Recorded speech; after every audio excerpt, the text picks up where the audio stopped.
चलित वर्ष उजेई 2025 प्रवेशिका परीक्षा मे मास 2 रु 12 तारिख अनुष्ठित होइथिला।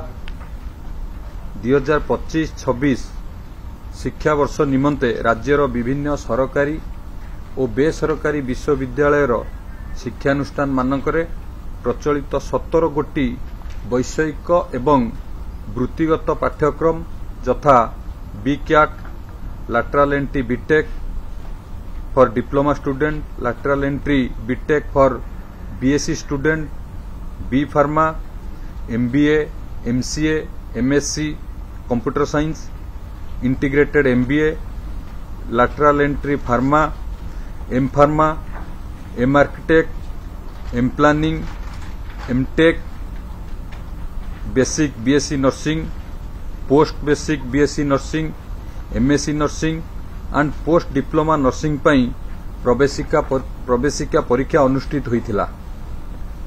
समस्त पाठ्यक्रम पई कंप्यूटर बेस्ड टेस्ट माध्यम रे ये परीक्षा करा जाइतिला।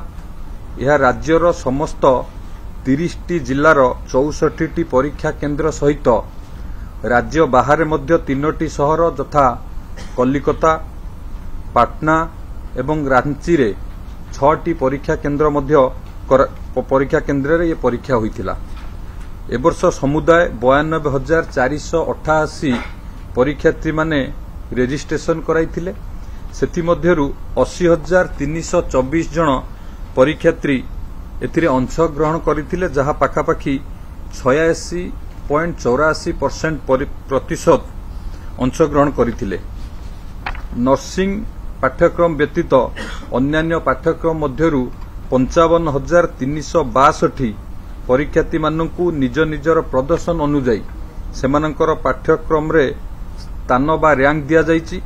विभिन्न पाठ्यक्रम रे जे शीर्ष स्थान अधिकार करिसंती से परीक्षार्थी माने हेउचंती बी फार्मा रे जे शीर्ष स्थान अधिकार करचंती Jatin Mehar, lateral entry BTech diploma रे Gaurav Swain, lateral entry BTech BSc रे Sakshi Kumari, lateral entry pharma रे सागरिका दास, एमबीए रे Anurag Mishra, MCA MSc computer science रे S Shishendri, integrated MBA Anshuman Pati एवं BCAT in cinematography and sound recording and sound design Neha Priyadarshini, BCAT in film editing Sanidhya Nayak, M pharma Hitesh Kumar धड़,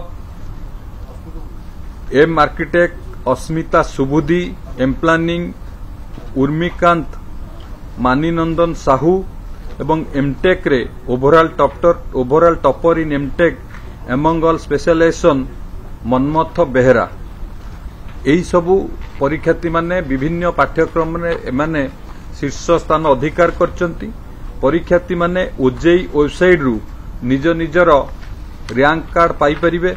समस्त स्थानांकित परीक्षार्थी माने निज निजर प्रदर्शन अनुसार राज्यर विभिन्न सरकारी और बेसरकारी विश्वविद्यालय और शिक्षानुष्ठान मानकरे विभिन्न वैषयिक एवं वृत्तिगत पाठ्यक्रम रे एडमिशन निमंते ओजेई काउंसिलिंग रे समस्त अंश ग्रहण करि परिबे।